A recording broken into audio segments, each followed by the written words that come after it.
ডাকসু নির্বাচনের ভোট গ্রহণ শুরু হয়েছে সকাল ৮টা থেকে এবং এই ভোট গ্রহণ চলবে বিকেল ৪টা পর্যন্ত। তো আপনারা দেখছেন ঢাকা বিশ্ববিদ্যালয়ের যে নীলক্ষেত গেটটি রয়েছে, এই নীলক্ষেত গেটটিতে চেক করে করে প্রবেশ করানো হচ্ছে যারা শিক্ষার্থী রয়েছেন, যারা ভোটার রয়েছেন তাদেরকে। এখানে যারা শিক্ষার্থী রয়েছেন কিন্তু ভোটার কার্ড আনেননি, তাদেরকে আসলে প্রবেশ করতে দেওয়া হচ্ছে না। এখানে ভোটার কার্ড দেখে দেখে প্রবেশ করানো হচ্ছে এবং যারা আসলে শুধুমাত্র লাইব্রেরির কাজে আসছেন তাদেরকেও ফিরিয়ে দেওয়া হচ্ছে। এবারই প্রথম ঢাকা বিশ্ববিদ্যালয়ের যে ডাকসু নির্বাচন, সেই ডাকসু নির্বাচনে আবাসিক হলগুলোর বাইরে ভোট গ্রহণ চলছে মোট ৮টি ভোট কেন্দ্রে।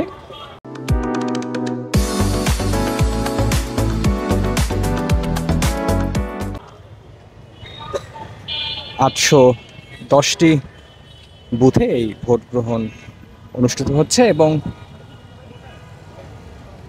যারা ভোটার কেবলমাত্র তারাই প্রবেশ করতে পারছেন। এখানে আমরা দেখতে পাচ্ছি একজন শিক্ষার্থী এসেছেন, তার ভোটার কার্ড রয়েছে কিন্তু তার বাবাকে অ্যালাউ করছেন না নিরাপত্তার স্বার্থে। আমরা এখানে দেখতে পাচ্ছি যে কয়েক স্তরের নিরাপত্তা রয়েছে। আমরা যদি আপনাদের দেখাতে চাই যে এখানে আসলে বাংলাদেশ বর্ডার গার্ড, বিজিবি এবং পাশাপাশি রয়েছেন র্যাব সদস্যরা।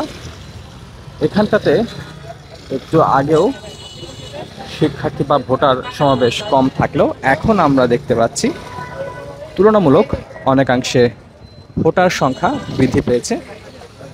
এবং এখানে আমরা দেখতে পাচ্ছি আরও একজন শিক্ষার্থী, যিনি তার বাবার সঙ্গে এসেছেন।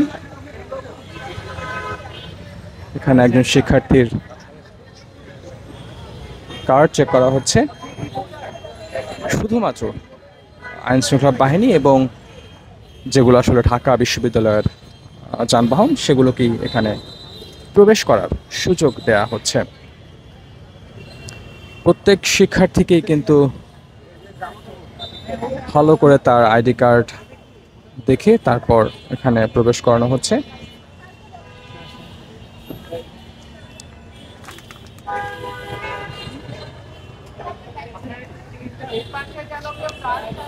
দর্শক, আমরা যেখান থেকে আপনাদের দেখাচ্ছি সেটা হচ্ছে ঢাকা বিশ্ববিদ্যালয়ের নীলক্ষেত যে গেটটি রয়েছে সেখানে, এবং এখানে যারা আসছেন তারা প্রত্যেকেই শুধুমাত্র যারা ভোটার কার্ড এবং ঢাকা বিশ্ববিদ্যালয়ের ভ্যালিড কার্ড রয়েছে তারাই কেবলমাত্র এখানে প্রবেশ করতে পারছেন। এখানে একজন শিক্ষার্থী অনুরোধ করেছিলেন তার অভিভাবক যাওয়া যাবে কিনা, কিন্তু কোনোভাবেই তারা অভিভাবককে অ্যালাউ করছেন না। আমরা দেখতে পাচ্ছি এখানে একটি শিক্ষার্থী, তিনি সফট কপি দেখাচ্ছেন কার্ডটির।